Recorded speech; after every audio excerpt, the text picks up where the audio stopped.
the Mets here. For all your Mets here, let's go. Bring it home. Bring it home. Bring it home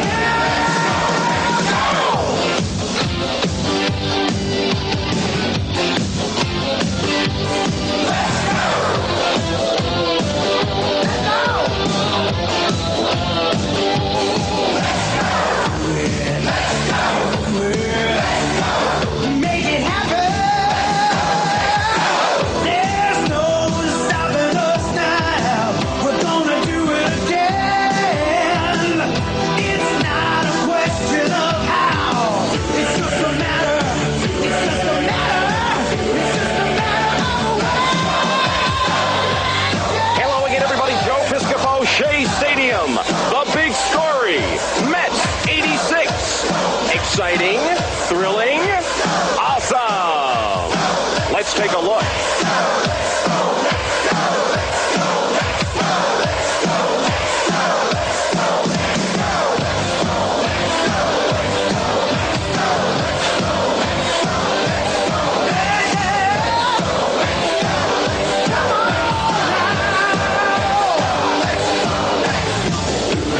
Do it.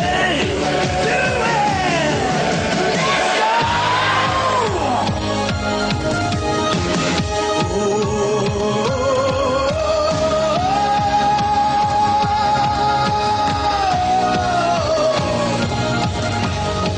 We got the teamwork to make the dream work.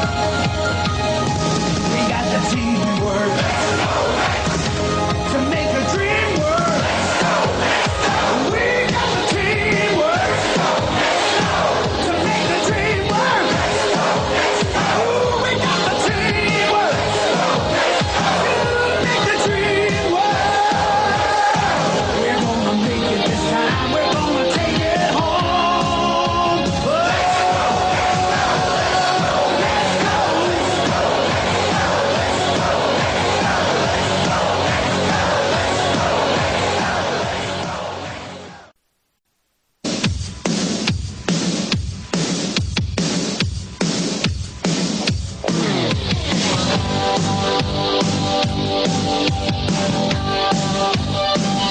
Come on!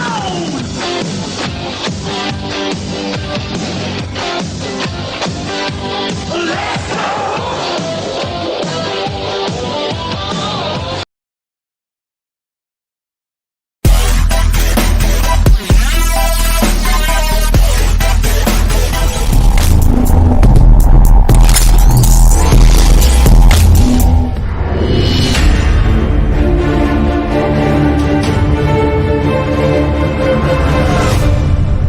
Let's go, Mets!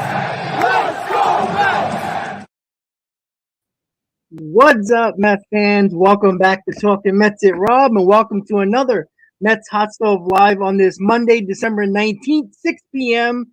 And we are still deep in the offseason right now with the official signing of Kodai Sanga. Had his press conference today. We will get into that. We'll get into today's signings that somewhat affects the Mets. And, of course, the topics are on the screen today. So make sure that if you want to have a couple of questions, make sure you leave it to almost until the end through this hour show so we can get it all in 1 hour and we can go over what we need to go over and all your questions. And hopefully I have the answers for you that you might like or you might not like. But that's the whole reason of the Q&A, is to get everybody's opinion on whatever topic they want to talk about. So remember, guys, the topics are there. We're going to talk about today Sanga. We're going to talk about the number he chose, how good could he be or how bad he could be. There's a lot to talk about with Sanga. A couple of signings today that could affect the Mets, or technically did affect the Mets because currently is not on the team anymore.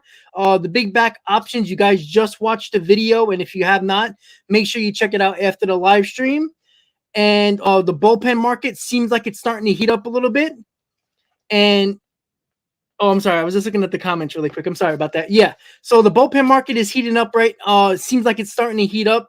It's basically, when all the big boys are basically signed, on the free agent market. That's when everybody starts to look at trade scenarios, and of course the bullpen, which is like the last thing that all teams start to look at once the big boys are off the market. And of course, I talked to you guys about the weekly show. I did have a discussion with one of my guys from the 7 line. What up, Mike?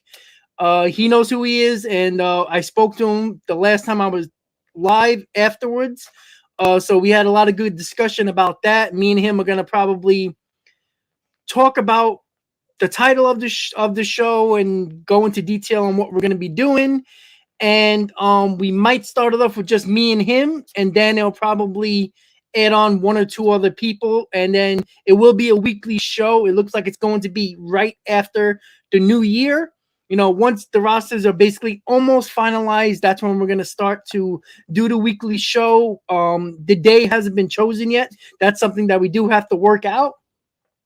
But the show is going to be fun. It's going to bring a different perspective on this channel, and there's going to be a ton of debates because me and Mike, which is the guy who will be co-hosting with me on the show, we already had a little bit of a disagreement when it came to the future plans, the current plans, and it was good dialogue. And I think it's important to have different perspectives on the channel, different dialogues, and you know what? It's gonna have some heated debates, and I think the best shows on TV is when there's 2 people or multiple people debating on a topic, and I think it's a lot of fun. It's similar to what we do in the chat with you guys, right? When I disagree with you guys, you disagree with me. We kind of go back and forth in a different type of dialogue, but it's interesting and it provides content and it provides a lot of opinions that are important to get it going. So that's the most important thing with everything like that. So, and of course, at the end, I'll leave about 20 minutes for Q&A. I'll get to as many questions as possible. So please, if you want to put a question, just make sure put it in all capital letters at around 6:40 or so. Make sure you put the questions in then so I can catch up to the questions during that time once we go through all the topics. So with that said, before we do anything, don't forget, guys, to hit on that like button. And don't forget to share the stream on your social media pages.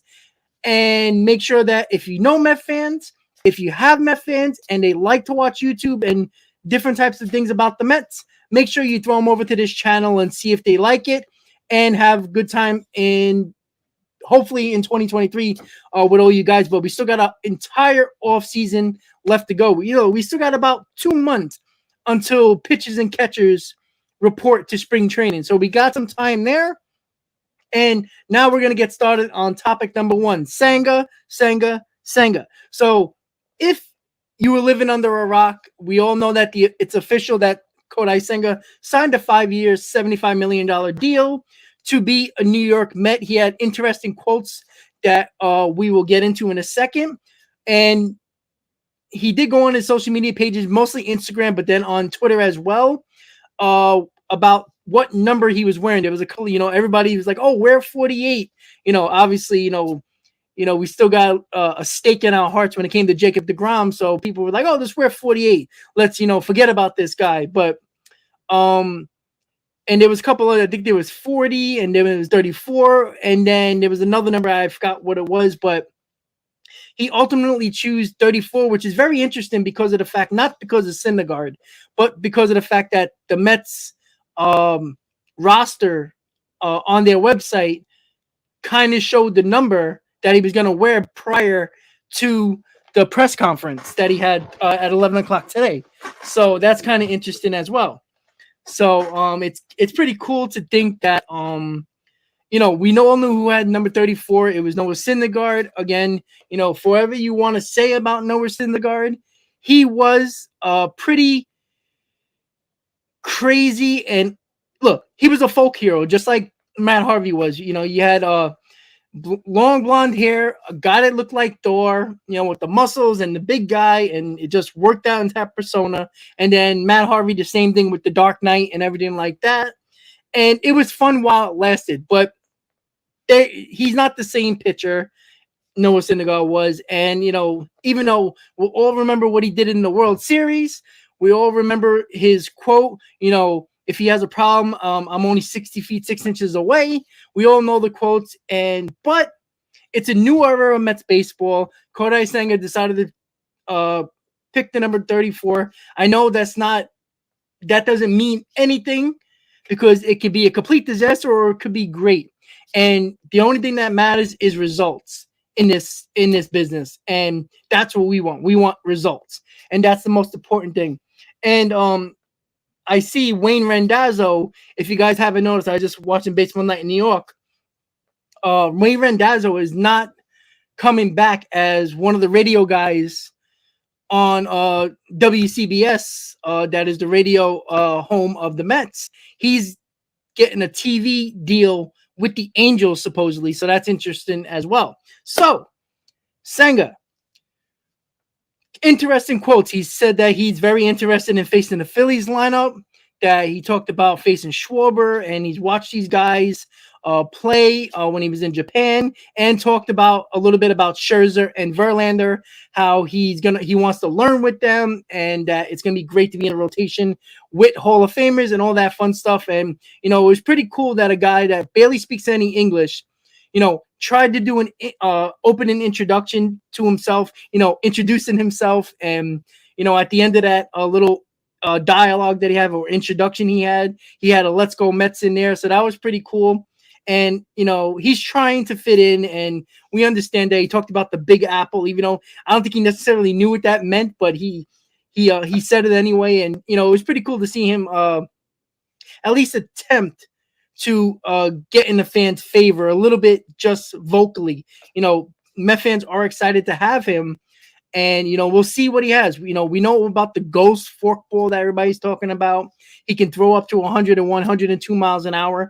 That's all great, but can it translate to Major League Baseball? That's something that is still an enigma.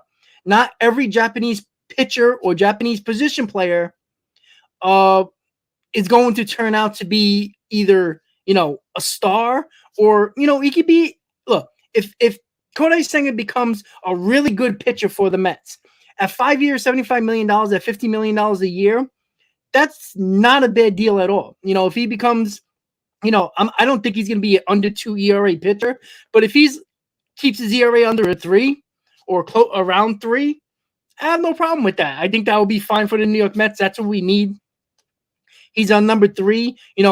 Just think, if he's really good, he can be an ace in 2 years, or at least a 1A or 1B if Ohtani does come next year. So that's something that the Mets are probably thinking long term with the 5-year deal as well, because in the middle of that, both Scherzer and Verlander will be basically gone at that point. And the Mets are going to really figure it out depending on what pitching prospects are going to be a difference in this rotation. Hopefully Matt Allen finally figures it out and stays healthy. But there's other guys there like Ziegler and Tidwell and stuff like that. But with Sanga, the most important thing with him is Met fans are going to have high expectations. And when he struggles, because he will struggle, remember, he hasn't pitched every 5th day. He's pitched every 7th day. He never is going to pitch as many innings, at least in the beginning, as in Major League Baseball. He probably pitched more than he did in Japan. And that's something you have to worry about. Can he recover? That's something that you always have to think about. And, in those Japanese leagues, yes, there is a lot of teams, but you do face a lot of the same hitters, a lot of the same teams. And, you get to understand what type of, a lot of the hitters in Japan are very similar. The only hitters that come to Major League Baseball and that get posted or that decide to come out after a certain amount of years is guys that actually have power in their bats, or at least presumed to have power from the Japanese league to Major League Baseball, right? You don't see a 330, 340, except that guy, the Red Sox, Yamamoto just got with the Red Sox. A lot of those guys don't come out because they're not projected to do very well in Major League Baseball. It's the power guys. And a lot of the same hitters in Japan are, average hitters that don't hit for a lot of power. So those guys, sometimes can be pitched to at some point because you see him over and over again as not a threat of a power in their bat. So that's something that we have to look at when it comes to Senga. We'll see. Again, I don't want to have tremendously high expectations because I don't think it's fair to him.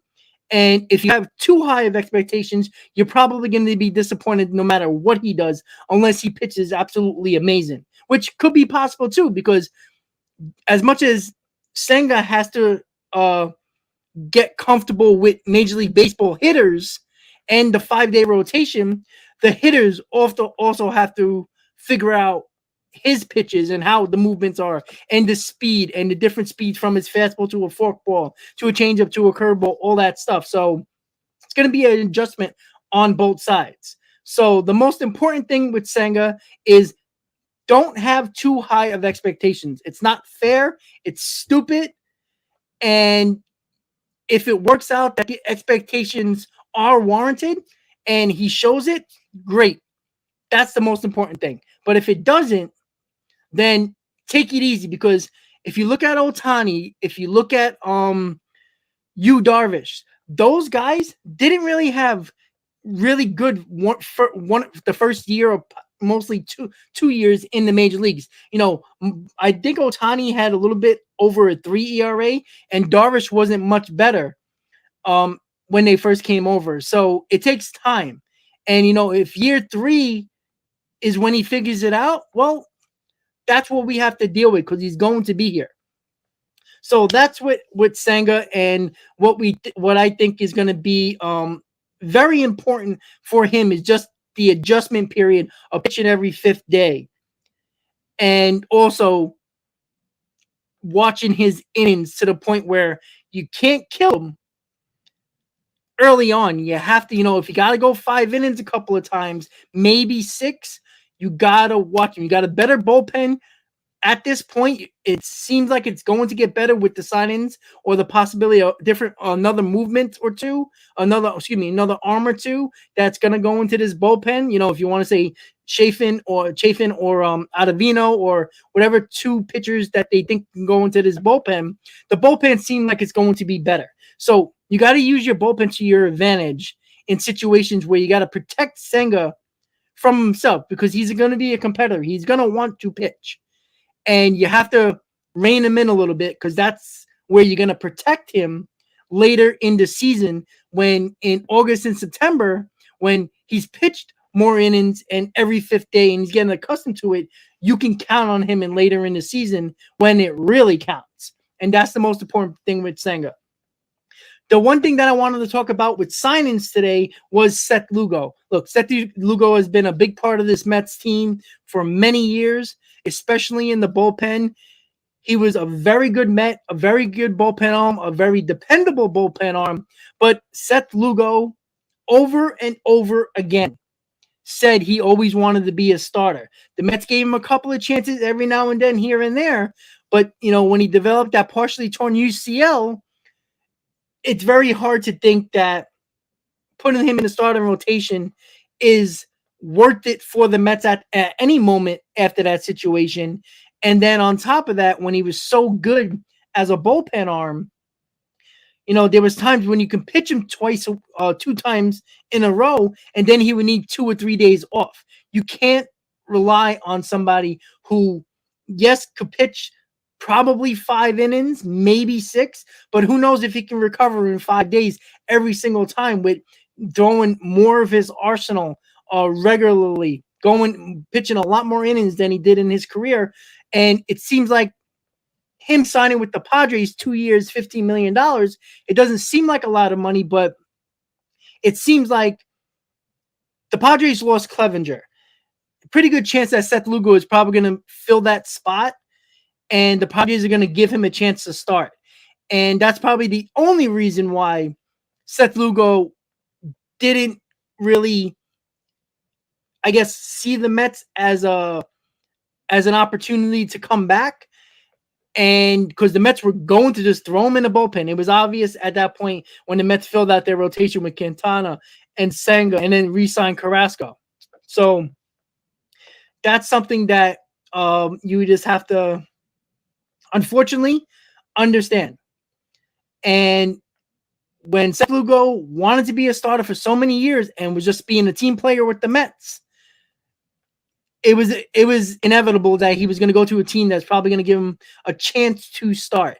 And listen, if Seth Lugo doesn't perform well in the rotation, the Padres can just send them to the bullpen, just like the Mets did many years ago. So that's one thing that you have to look at as well with Seth Lugo. But unfortunately, Seth Lugo is gone. I saw somebody in the chat talked about, just brought up Michael Fulmer. He is an option.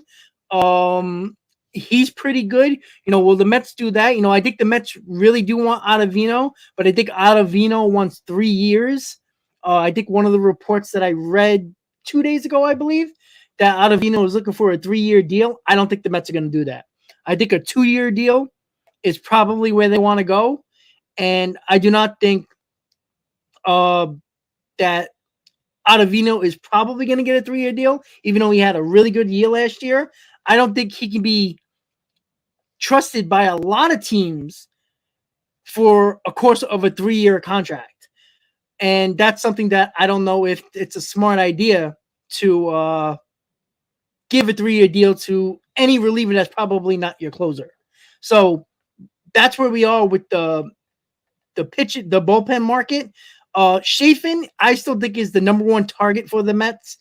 I think it is criminal for Epler and the Mets to not try to get Chafin. 100%, I think they need him. We got Raley. That was a good move, lefty specialist. But again, with the 3-batter rule, he's been good against righties as well. I'm not saying he hasn't.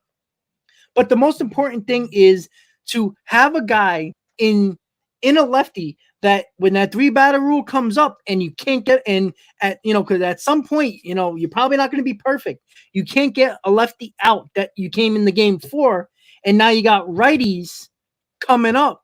You better be able to put those guys away, or at least have a chance and not completely suck like Joely Rodriguez did against right-handers. That was a big thing. And Chafin is one of those guys that he dominates lefties, and he's very good against righties. And I think that's a guy, he's like a Swiss Army knife. You can just make sure that you can put him in. You don't have to worry about no 3-batter rule and all that crap. You can leave him in there and know he can get the job done in situations where he might not get a lefty out in that situation. But you know what? Can make the right hand roll over into a double play and end in the inning. That's something that we need, and the Mets lacked all of last year. The 2 lefties that we had was Shreve and Rodriguez, and it wasn't very good. And it hurt us a lot. And I think that's the most important thing with am I getting like tweets here? Hold on, guys. Something happened. All right, so another interesting, and I said the bullpen market is heating up. I wasn't lying, guys. Michael Givens just signed with the Baltimore Orioles, pending a physical. So that's another Met that is now a former Met and going to the Orioles. So Mets in one day lost Seth Lugo and Michael Givens, which, could it be a big loss for Seth Lugo? I don't know, because if you can get Chafin and Ottavino, you got 2 really good arms in that bullpen, and I think the bullpen would be really solid. No doubt, I would think the fact that Givens was okay at times. He was pretty decent. Nothing crazy, but, he wasn't something that, it was something that, if you don't have him back, we're in trouble. It's not fair. Because Givens was, he missed a little bit of time because I believe he had COVID. And that's something that, whatever. But he's okay. And it's not like I'm going to cry about losing out on Givens. He was, at that point, he was just an arm in the bullpen for that case. All right, so the signings today we just saw, Givens to the Orioles, Seth Lugo to the Padres. So in one day, the Mets lost Givens and Lugo in their bullpen, and they're definitely looking to add to that bullpen. Look for Fulmer, look for Chafin, look for Ottavino to come back. Those are guys that we can actually probably look at. And as I said, the bullpen is starting. The market is starting to heat up with that, which makes sense because the big free agents are slowly but surely going by the wayside. So that means the smaller guys are definitely starting to come off the market, and the bullpen is going to be next as well. All right, so. And Todd, yes, AJ Pollock. I was going to talk about that with the big bat options, even though I didn't put that in my video. If you missed my video, check it out. I talked about 3 of possibly the favorites to probably land with the Mets. One of those guys, and I tell you who's my favorite in the video, and I get more into detail about the stats and why I chose the guy that I wanted for the Mets. All right, so the big bat options, there's plenty out there, right? Todd just brought up AJ Pollock. There was a few rumors about a day or two ago about AJ Pollock, and I looked at his stats. Nothing, he's not much better than the guys that I just talked about in that video, which is Trey Mancini, Adam Duvall, and Brandon Drury. AJ Pollock, he's, I believe, older than all of them. And, he's in the middle of the pack when it comes to home runs. 14 home runs, I believe he had last year with the Dodgers. Oh, I'm sorry, with the, who was he with? I forgot who he was with. Just didn't ring a bell. But yeah, it's not something that, again, I don't want a 14, 15 home run guy that is going to bat under 250. It just does not make sense to me. Like, I'm sick and tired of people talking about OPS and like that's the end all be all, because it's not. And that's the problem that too many people are focusing on. Thank you, Brian, with the D-backs. And they're focusing too much on the OPS or the slugging. That's nice and all. Yes. But when a guy bats 220 and his strikeouts are high, that means his bat-to-ball ratio is extremely low. So when he actually hits the ball, he actually might hit a home run, but he doesn't hit the ball more often than not. And that's the problem that I have with too many of these players. That's why I wasn't a big fan of Vogelback, mostly because, people, you can't have a big guy who can't run have all these walks when you're in the middle of the lineup and you're supposed to be a run producer. Vogelback is not a run producer. He's not. He's a guy that hits 17, 18 home runs, maybe in a good year, 20 home runs. That's something that it's nice to have, but when you need protection for Pete Alonso, I don't trust Vogelback to give that type of protection because this guy's looking to walk more than he's trying to hit the ball. And I don't think it's a good idea to focus all our put everything on the table, put all the cards on the table for a guy who wants to walk. And it just doesn't make sense to me. Give me a guy who is at least batting over 250, has a little bit less strikeouts, a guy that puts the bat on the ball, and actually is a run producer. I need somebody that's going to be probably batting 5th behind Alonso, that if Alonso doesn't come through and he's going through a cold streak, at least we can only count on Lindor and Alonso to drive those runs in. I need a guy that is a run producer, right? If you can bat me 250, 260 with some pop close to around 20 home runs or so, maybe a little higher, I'll take that.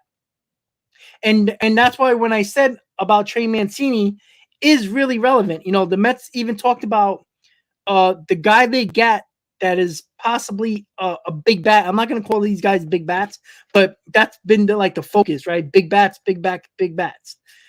It's not about just a home run guy because we can find a 215 hitter that hits 40 home runs now or 35 home runs. Yeah, we can probably get that. But once again, when you have a high home run guy that strikes out a lot and doesn't put bat on ball, it's not appealing to me at all. I want a run producer. I want a guy when Alonso is not driving in runs and he's cold, that we can't just rely on Lindor to drive in those runs. I want a guy that can put the bat on the ball, runners on base. I can say, all right, Alonso didn't get it done. Let's get this next guy. That's why I think Trey Mancini has been the most consistent out of the guys that we just talked about with Duvall and Drury. Now, if you look at Brandon Drury, I know a lot of people fell in love with his power last year, but this is the first time in his career that he hit that many home runs. Now you can say, well, he finally found himself. He figured out his power stroke with the launch angle and everything else in between. But we can look at 1 year and we're just going to decide, okay, that's what I'm going to go on. When his entire career, he never hit more than 20 home runs except for that year. And that's what I worry about with Brandon Drury. The same thing with Adam Duvall. When he was with the Marlins and then got traded to Atlanta in 2021, he hit 38 home runs. But every other year, every other home run total in his career was nowhere near that at all. And if you look at the RBIs as well with Duvall and even Drury, it's extremely low. Like, I don't need a guy that's my fifth batter in the lineup, and he's not even approaching 70 RBIs. That's not a run producer. So a guy can pop over the wall. Well, give me a 280 hitter that can hit 17 home runs then. Because that's a guy that will put the bat on the ball and drive in runs. And that's the most important thing, right? And we got so focused on, the Mets don't hit a lot of home runs. Yeah, that's true. But the Mets were still top 5 in the league and top 10 in the league at the end of the year in runs scored without hitting those home runs. The problem was we had too many guys that were just guys that were on-base guys. But where were the run producers? It was Lindor and it was Alonso. And finally, Escobar figured it out in September. But other than that, yeah, okay, Mike, and check every other year. Check every other year. 60 RBIs, 68 RBIs, 70 RBIs, and everything else was lower. That's the problem, Skippy. All right, get your facts straight. Just because you do it 1 year doesn't mean all of a sudden he's a run producer. All right, I can find a lot of guys, right? Why don't you want Michael Conforto, right? 6 out of the 7 years he was with the Mets, he hit a hell of a lot more than 70 RBIs. So why don't you want Michael Conforto back, right? That's the whole issue with what everybody's talking about. Well, yeah, Mike, I exactly. He did bat behind Freeman, but again, but it's not like he wasn't getting. It's not like he was in front of Freeman where people wanted to try to throw more fastballs to him, so they avoided Freeman, right? He was batting behind him, so it's not like he was giving protection for Freeman. It wasn't Freeman giving him protection. Now, I didn't say it wasn't a good year, but we're going on 1 year and acting like this guy's just going to do that. But with Trey Mancini, who is a 260 hitter in his career, yes, he doesn't hit 30 home runs, but you know what he does? He consistently hits 20 home runs or more. He did that throughout his career. Did it drop a little bit? Yes. Average dropped a little bit? Yes. But in his career, consistently, he hit 20 home runs or more.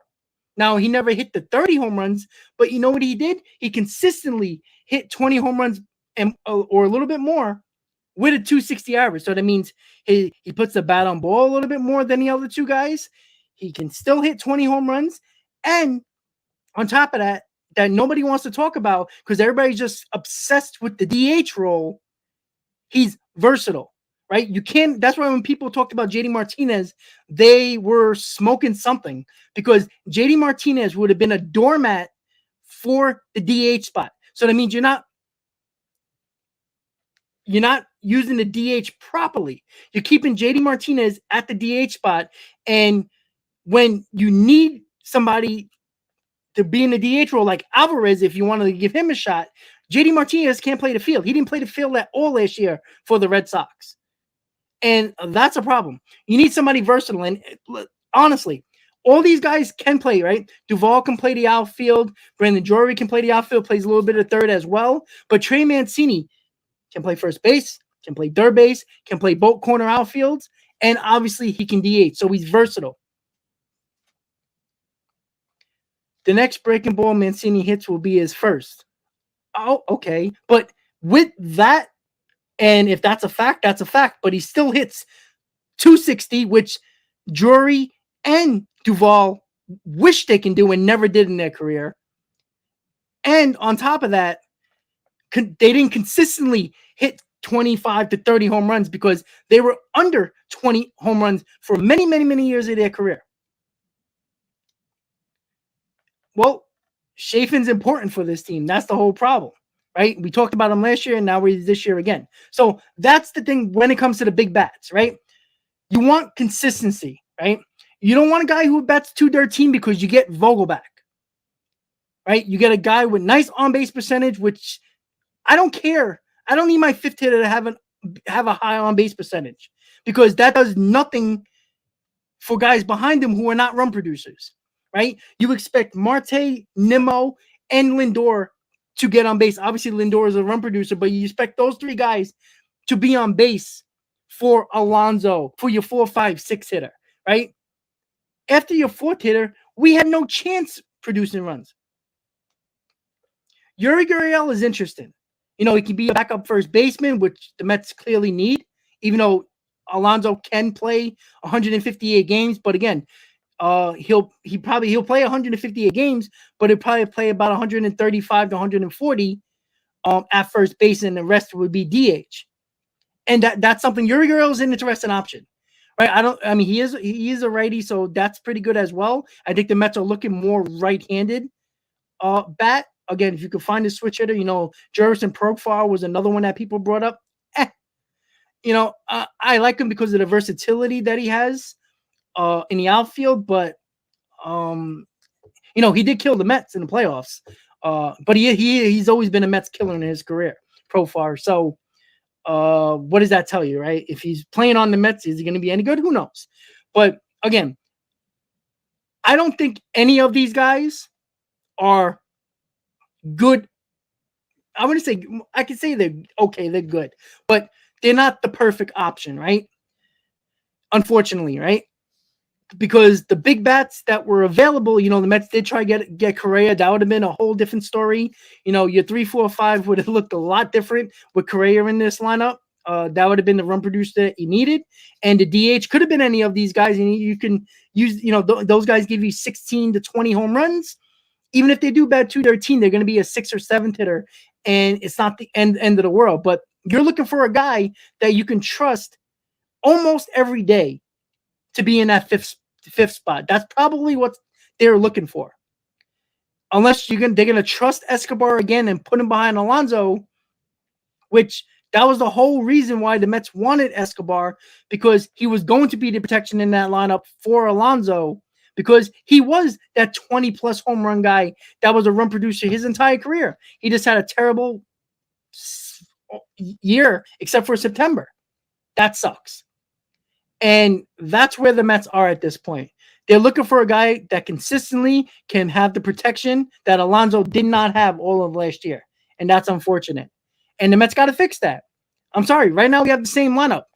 You get the same lineup, you're probably going to get similar results. And that's with Lindor and Alonso having the year they had last year.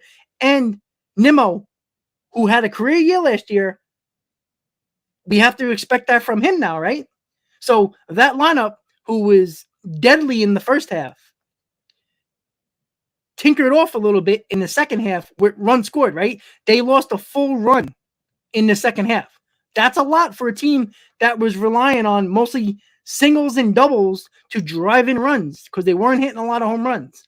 That's something that is important now, because those again, when you get a couple of guys cold in your lineup and you don't rely on a home run ball, you don't have enough home run hitters to drive in those runs, well, you're not scoring. And it showed in the second half. The New York Mets dropped almost a full run and a half, if you're really going strictly to the point of the number. Almost 2 runs they lost in the second half. They were one of the best scoring teams in baseball in the first half. The second half, they were just hovering around 10 or 11. It was bad. And that was because when your singles and doubles hitters, who were basically your run producers through the entire year, struggled and got cold, well, now the pressure went on Lindor and Alonso to try to hit the ball over the wall when you had runners on. And that caught them into slumps because they were they were squeezing the bat a little too hard. Even though they had great years, they could have had even better years if they had a little bit more support. Let's see. 18, Nimmo, Marte, McNeil. Yeah. Again, McNeil is not going to be in the top 4, guys. You got to get that out of your heads. All right. Lindor is your 3 hitter. That's it. The top 4 is staying that way. And again, I have no problem with McNeil being behind Alonso because of the average guy. But again, McNeil, I don't see McNeil as a big run producer. He is a guy that will bat you 320, 330 and get on base and probably hit on a good year with his average 10 home runs. You can't have him behind Alonso because it's not going to help the situation, right? They did it a couple of times last year. McNeil was really good, but you're not going to put Alonso 5th. It's just, Lindor 5th. It's just not happening. All right, so bullpen market, again, Chafin, Fulmer, and Ottavino. We could look at other guys as well that could be on the market, but those 3 guys seem like the guys the Mets could be focusing in on.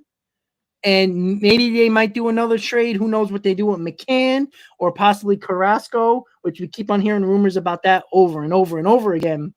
And that's something that we also have to look at going forward. Again, the bullpen market's going to start heating up. There's no doubt about that.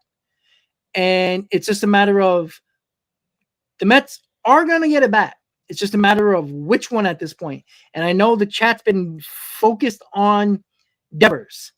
Again, if you're willing to give up your prospects, again, you're talking about Chaim Bloom here, okay? It's a guy that came from the Rays that always gets rid of those guys. And I said it 3 weeks ago. The Red Sox are not signing Devers. Devers is not going to be stupid enough to sign a deal like that because just think of it. The Red Sox are looking for a team-friendly deal. Why would Devers take a team-friendly deal at his young age? What is he, 26 years old?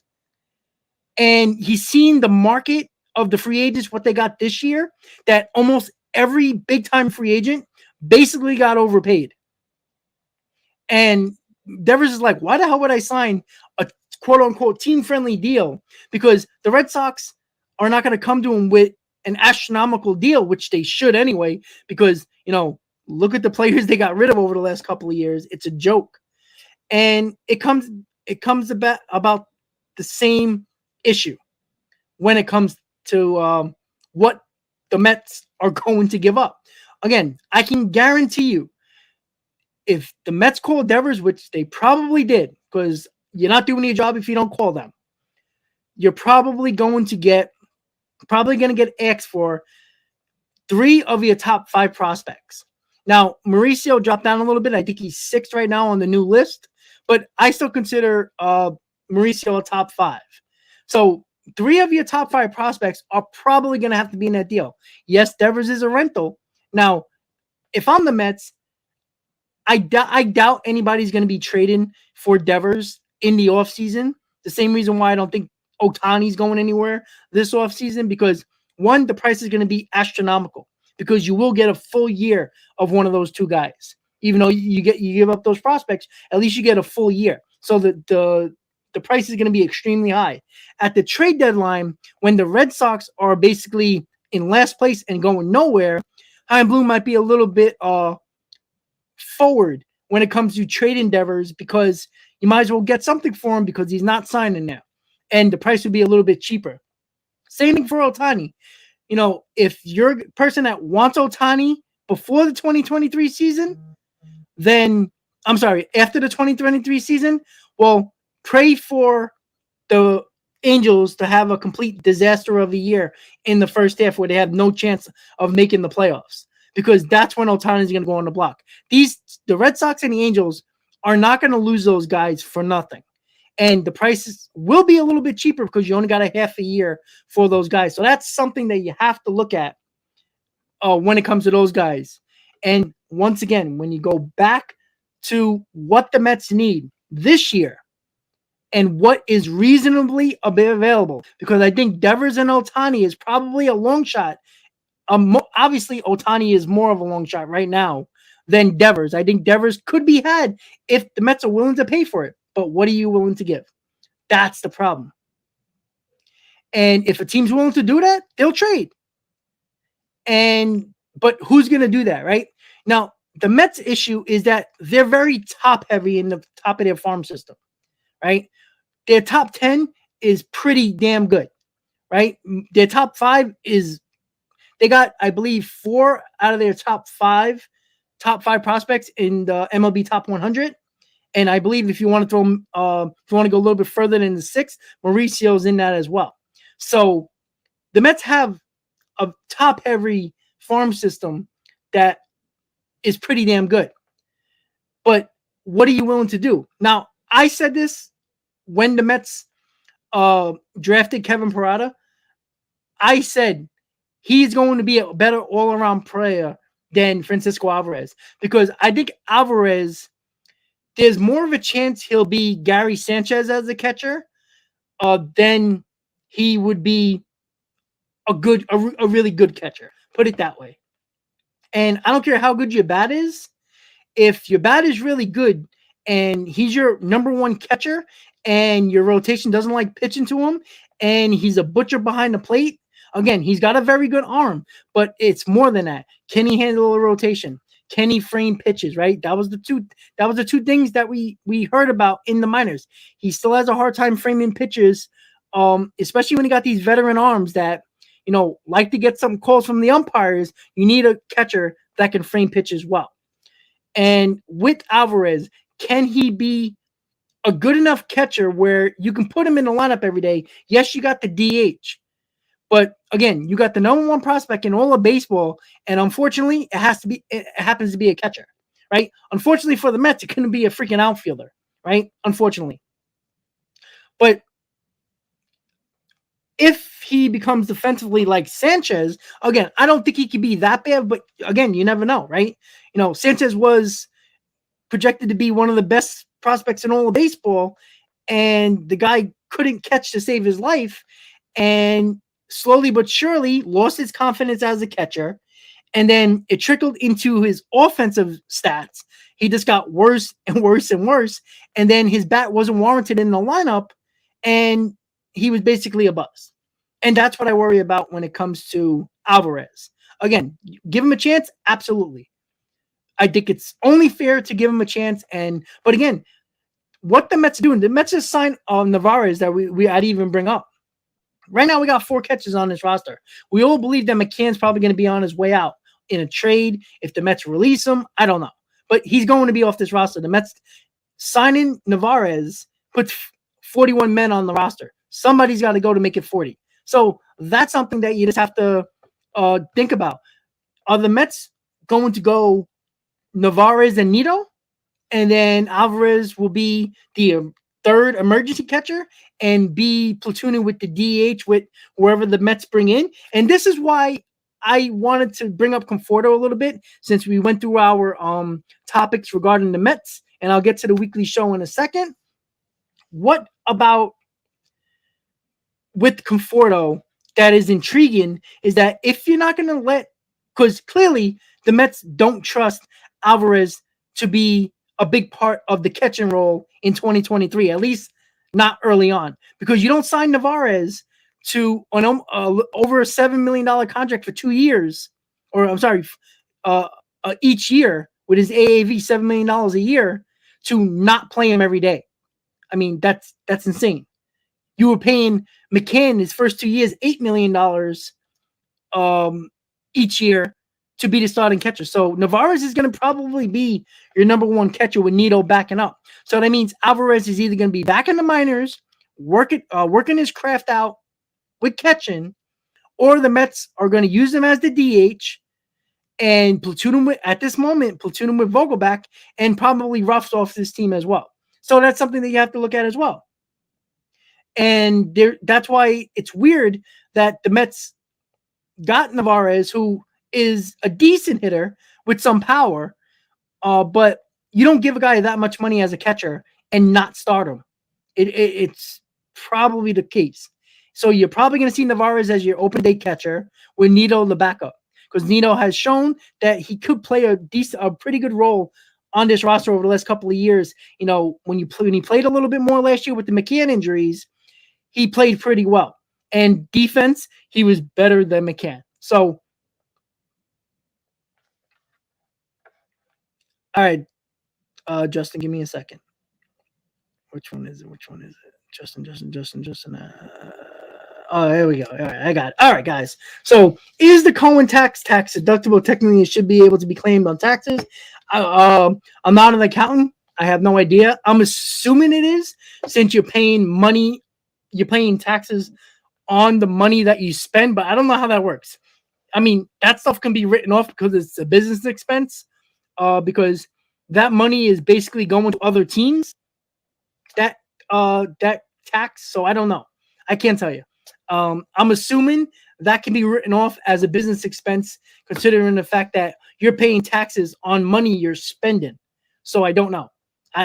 That's an accountant question. I wish I had my friend from the 7 line who's an accountant. My friend Nick. He probably answered that question a lot better. I don't know.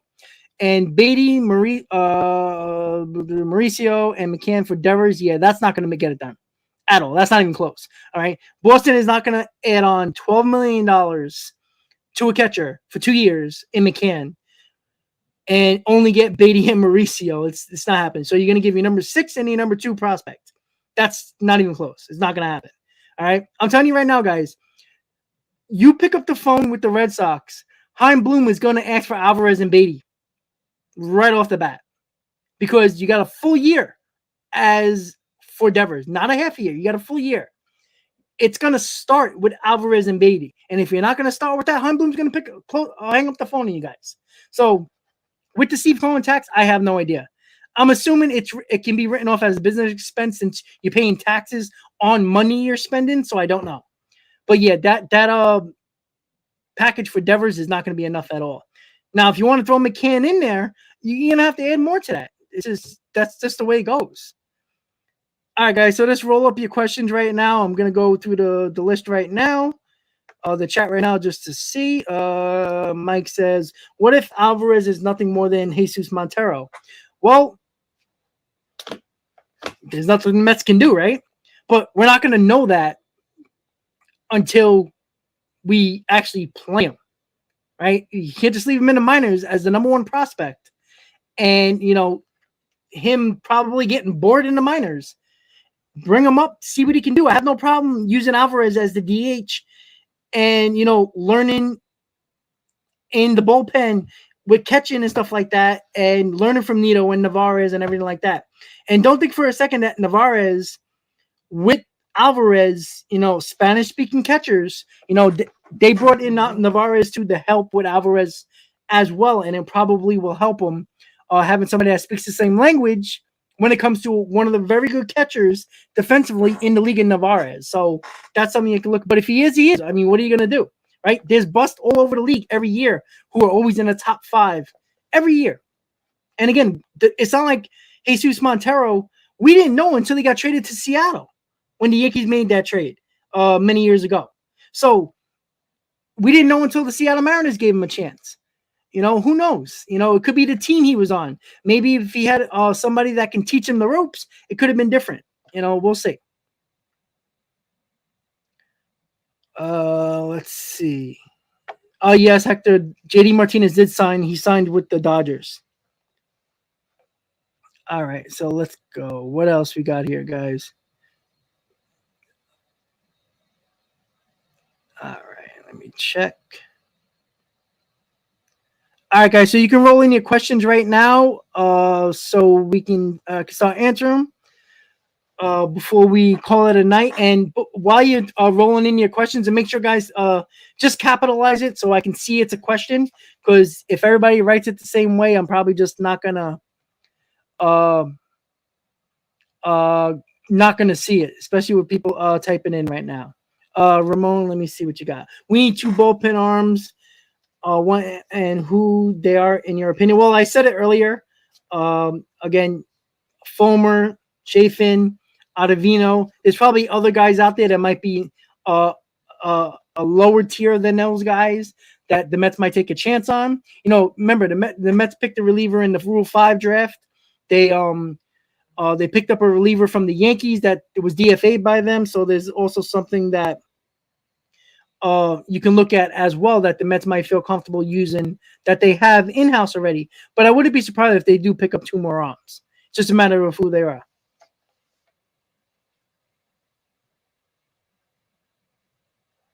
Well, Gabriel, you know what? Let's be honest. Let's just compare the two New York teams, right, buddy? Compare the Yankees farm system from the players they brought up to the major leagues, the baby bombers. Compare it to the same years that the Mets brought up their prospects, right? The Mets won that, right? You start from 2017. No problem, Ron. You start from 2017, right? When the baby bombers were all brought up, right? Most of them. You got the Judge, you got the Sanchez, you got the Torres, right? All those guys, and then a couple of guys a little later with Frazier, with the trades and all that other fun stuff, right? But the guys that the Mets have brought up, Nimmo, McNeil, Alonso, right? You can even bring up, go a few years back, Jacob deGrom, right? They've brought up more guys that actually became actual good or even really good Major League Baseball players, right? Clint Frazier's basically nowhere to be found, right? Torres, the Yankees are looking to trade him. He's still young enough to, I think he still have a good career. I think he needs to change the scenery, right? You can go around the league, right? Sanchez was a bust. All those guys that were a big part of what the Yankees did in 2017 basically are not even a player that they were set out to be. And I think that's an important situation when it comes to the Mets farm system. For years, we heard the Mets farm system wasn't good, but yet every year the Mets seemed to bring up a guy that was actually a major leaguer, right? Conforto. Thank you, Michael. See, that guy too, you know what I'm saying? So it's like, it's crazy to me to think that people kill the Mets farm system, but yet the majority of the Mets core at this point is not the guys they brought in, it's the guys they developed. And that's McNeil, Nimmo, and Alonso, position player wise. And if you want to count Conforto as well.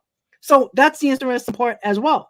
So again, the Mets drafted the number one ranked catcher in college. The Mets drafted him in Parada. There's a reason for that. They're not I can guarantee you, they think Alvarez bat is going to play. But if Alvarez is going to be basically JD Martinez, who can only DH because he can't catch, and he clearly can't play any other position, well, guess what? You're going to need a catcher anyway. That's why the Mets drafted Parada. They didn't draft Parada just, for kicks and giggles.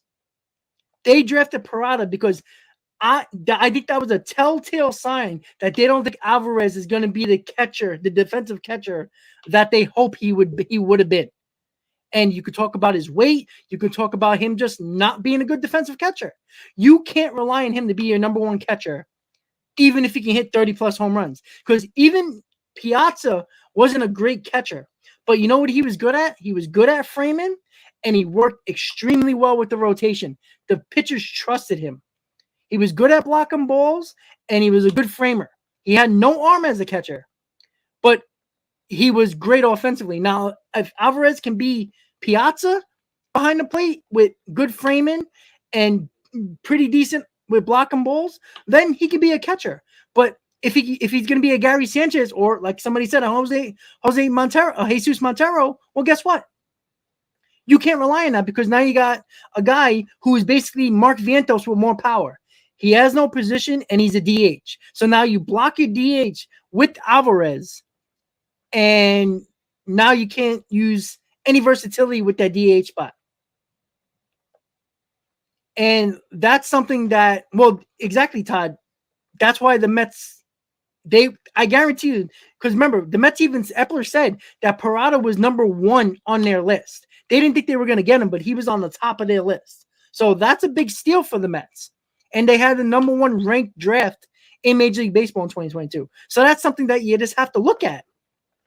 That it was a telltale sign that the Mets don't believe that Alvarez is going to be the defensive catcher they thought they were probably developing him into.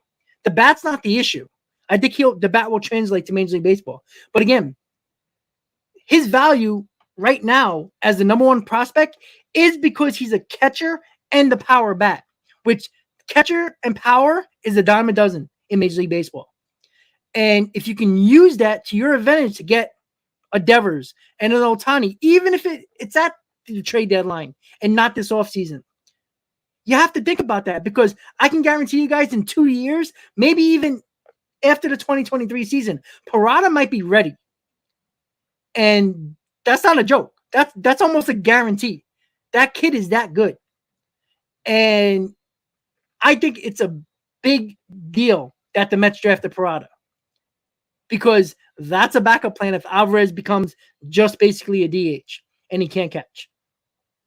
All right, guys, let me just go through it really quickly. I know somebody else, a few more people had questions really quick. Let's see. All right, Joey, what's up? Another big bat, maybe yet still need a proven guy, not just hopefuls. Yeah, well, we talked about it earlier, Joey, if you missed it earlier. Again, we know the guys, right? Brandon Drury, Adam Duvall, Trey Mancini. There's a couple of other guys out there that people were talking about. Obviously Devers is a trade. Again, I don't think that's likely at that point. I think people need to focus on the free agents more than a trade at this moment. And that's something that I don't think the Mets are doing right now. If the trade deadline comes up where Escobar is struggling and Beatty is struggling, maybe the Mets will go after Devers at the trade deadline. We'll see. But I think that's the options at the moment.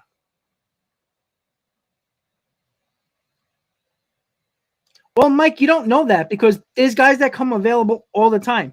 All you need is one team that had high hopes of having a really good year and possibly a playoff year, have a bad first half, and looking to get rid of a guy that might be on a contract year coming up, or maybe only have a year or two left. And similar to what Soto with the Nationals, right, has a couple of years left.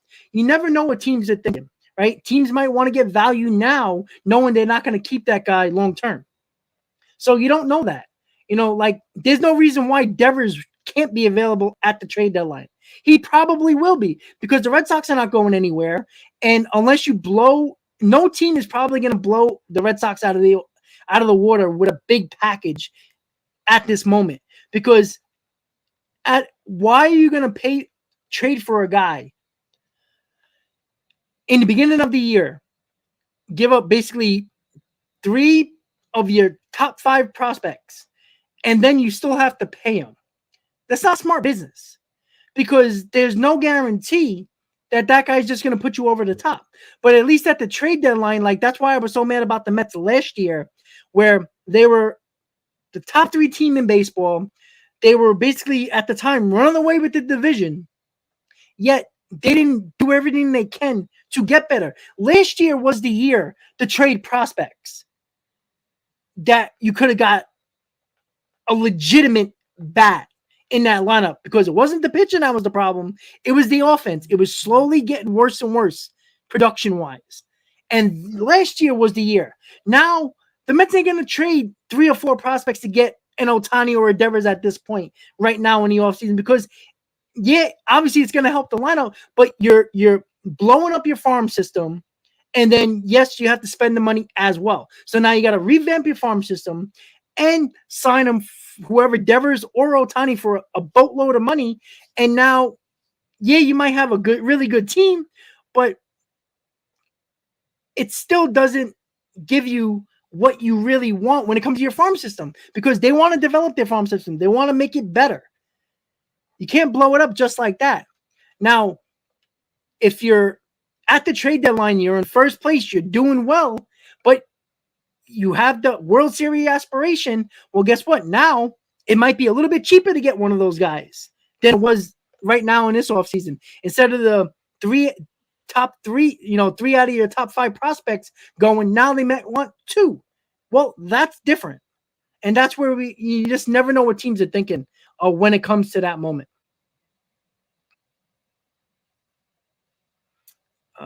Let's see. All right, guys, I'm just going to roll through it, and then I'm going to talk about the weekly show that should be popping up on the channel once a week, a little bit, probably after the new year.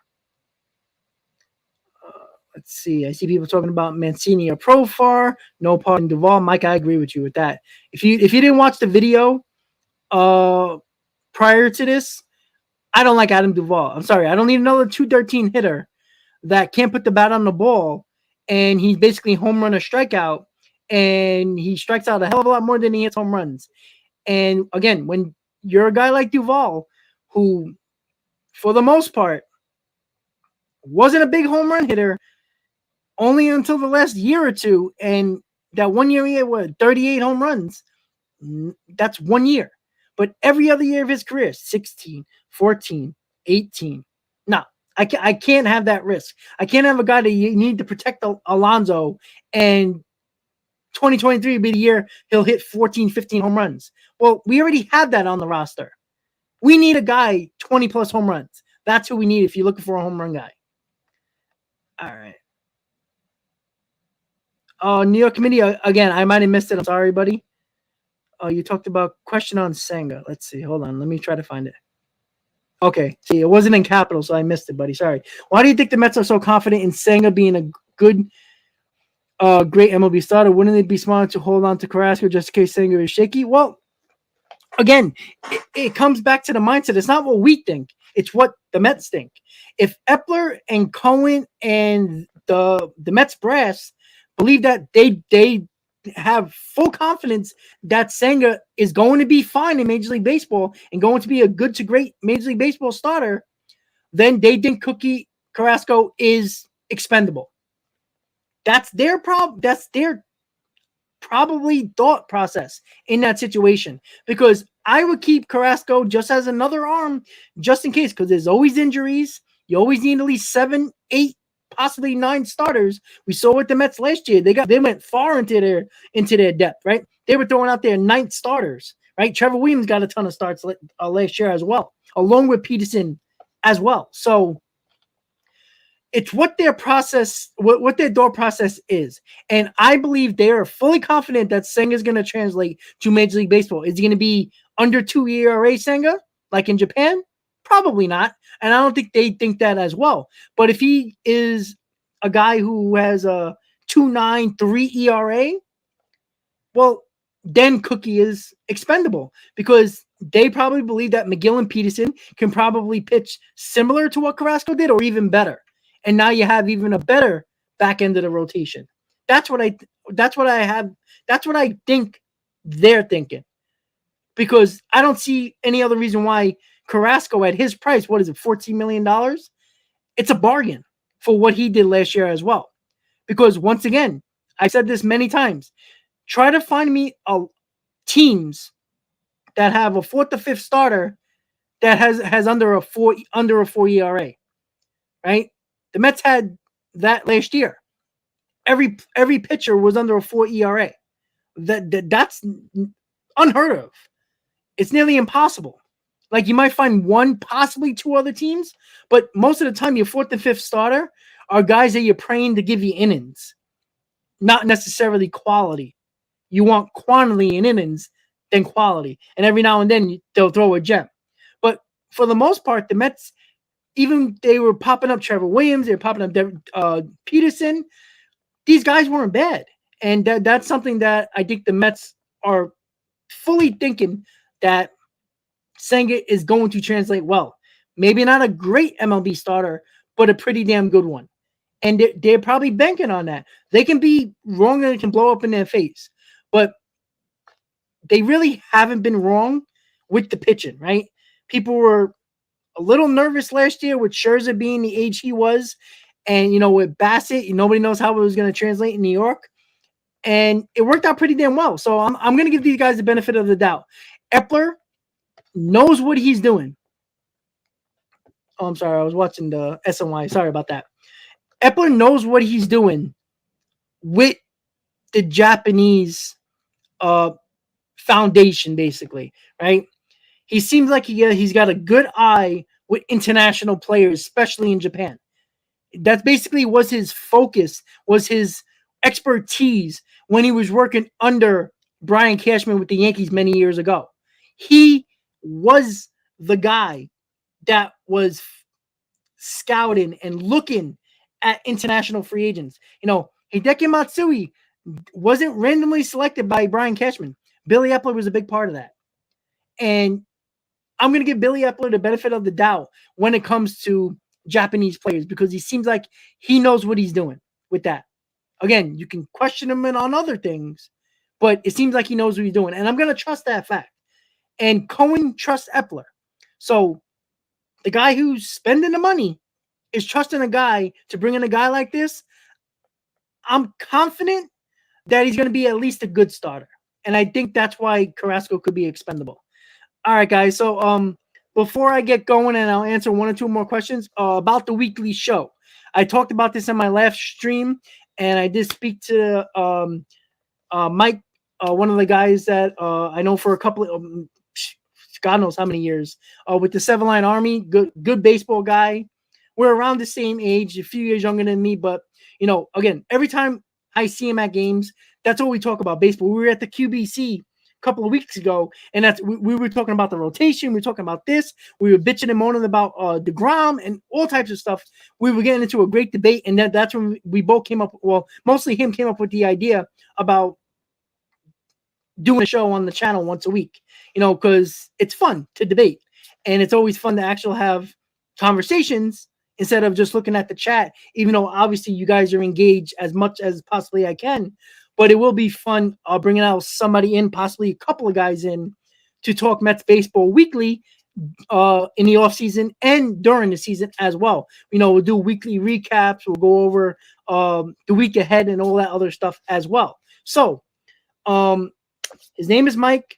Everybody knows him as Baseball Mike. He's on Instagram and all over the place as well on social media. We talked about it. We're coming up with a title for the show. We're going to do our best to do special guests. I'm actually talking to a couple of people that we all know that I wouldn't say quote unquote famous, but people that can join the show as well, that we can get perspective on as well. So it's probably going to start, if everything works out the way it should, and we'll pick a day, which we're trying to do Sundays, because you get the whole week of games, and you can recap the week and go over the next week. So that's usually probably a time. Maybe I'm picking the weekend most likely, but most likely Sunday is probably going to be a good spot for that. Probably around 5-6 o'clock at night. That might be the best for everybody, because most of the time the Mets will be playing a Sunday day game unless they play a ESPN Sunday night game. But definitely that's going to get into the motion. Probably after the new year is when the first show is going to happen. Probably before the first show, I'm going to throw on either Mike and whoever else might join us as a part of this show to introduce themselves. You guys can ask them questions, and he can talk about his Met fandom and how he became a Met and all that fun stuff that everybody probably wants to know, because you want to get to know the people that are there. So that's something that is going to be fun. And again, I'm not going to bring anybody on my channel that, again, I don't care if he disagrees with me every second of every day. That's fun to me, right? It's debates, and that's what I like. So I'm not going to bring anybody on my channel, especially somebody who's going to be a big part of the channel. If we do shows weekly, you can count how many shows that's going to be for the year that doesn't know Mets baseball, or that I don't trust to have conversations about. Again, we're going to disagree, but I trust him. And when it comes to his knowledge of baseball, and I even told him that when I spoke to him last week. So once that gets into motion, I'm going to have him on. You guys can ask him questions. He'll tell you about himself. Again, he'll probably even say how we met, obviously through the 7 line.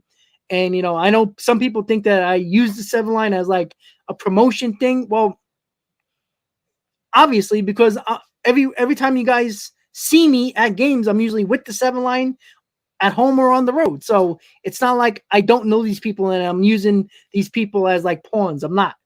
And everybody that at the 7 line knows me. I talk to Darren. I know Darren. So, it's not like I'm using it as like something like that. So with that said, when the show gets started, we will have Mike on and whoever else that we might get into the whole mix with the show as well. It's going to be like a roundtable discussion, guys, especially before the season starts. There's a lot to talk about with roster configuration, lineups, rotation, bullpen, all that stuff we're going to talk about, and whatever signings and trades the Mets make prior to spring training. So once again, guys, make sure you look out for that. And if you haven't checked out the 3 bats that the Mets could be looking at to bring in as a DH or possible versatile guy, check that video out. It came on before the stream today, so make sure you check that out if you haven't already. Before we go, guys, make sure you hit on that like button, and I want to thank you guys for tuning in to Mets Hot Stove Live. I believe there was another question. Somebody wrote it all in capital. I'm sorry if I missed it. Where the hell is it? Hold on. I know I saw it somewhere. All right. Rob. Okay, there was 2. Okay, Robert. Yeah, I would think they would probably want to give him a 1-year deal, but if you have to give him a 2-year deal, give him an opt-out after the first year. That seems like a popular thing nowadays. So no more than 2 years for sure. All right, there we go, Ramon. Sorry. I think we need Carrasco. I don't trust in Peterson and McGill. And you, I wouldn't say necessarily trust Peterson and McGill. We're not looking for McGill to be the ace of the staff or, top 3 in the rotation. It's your number 5 starter. There's no reason why McGill or Peterson can't beat Carrasco and what he is or better. I think there's more upside with Peterson and McGill than Carrasco. But, that's something that we have to wait and see. Again, it's not a bad thing to have depth with McGill and Peterson. And let's be honest, guys, McGill and Peterson can be easily better than Carrasco. But you just don't know. And again, unless you can, they think they can get something for Carrasco that might help the bullpen, you do it. Because let's be honest, guys, the bullpen is a big part of this too. If you have a good rotation and your bullpen is not as good, well, you're not really going anywhere. So that's something you just have to look at as well. All right. I just want to see. All right, guys. So with that said, I want to thank you for tuning in tonight. Make sure, again, check out the videos. And again, guys, don't be scared to send comments on videos. Give me ideas as well. I know a lot of people talk about collaborations and all that. Again, it takes 2 to tango when it comes to collaborations. Don't think I have not asked other guys that do Mets channels and stuff like that. Hayden has been on my channel a lot. Me and him are really cool. I'm going to see him during spring training as well. So, we're going to collab together during that. And he's been on my channel plenty of times. So that's something that we just have to look at as well. So with that said, guys, make sure you check out the video. Keep on coming back for more. There'll probably be a live stream on, let's see, today's Monday, probably on Wednesday. I'm probably going to do a video probably about bullpen arms tomorrow, which will probably come on around 5 or 6 o'clock. So check out for that. And once again, guys, thank you for tuning in to Talking Mets and Rob and another Mets Hot Stove Live.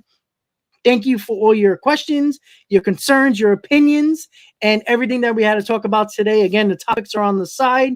So if anybody wants to watch this after the stream is over, the topics are there so you guys don't get lost in the conversation. So with that said, everybody have a good night. As always, Met fans, let's go Mets. Good night, guys. See you next time.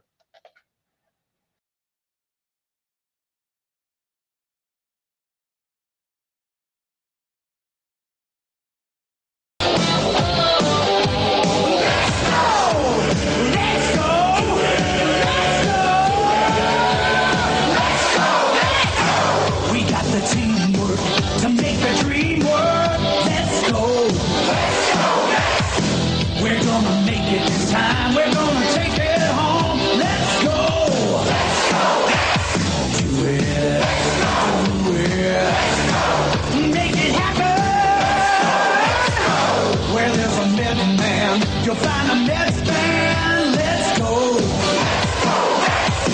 This is a Mets year for all your Mets here.